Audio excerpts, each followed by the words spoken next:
El capitalismo y en consecuencia el consumismo ha acabado con nosotros y nos tiene absolutamente manipulados.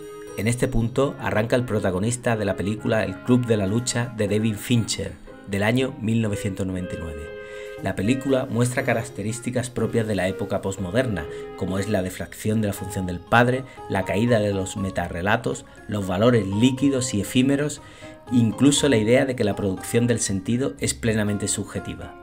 Fue una de las películas más controvertidas de su época, acusada de fomentar una masculinidad conservadora y violenta, de proponer una especie de fascismo, es visualmente anarquista, antisistema, antirreglas, radical, va contra la cultura y lo establecido.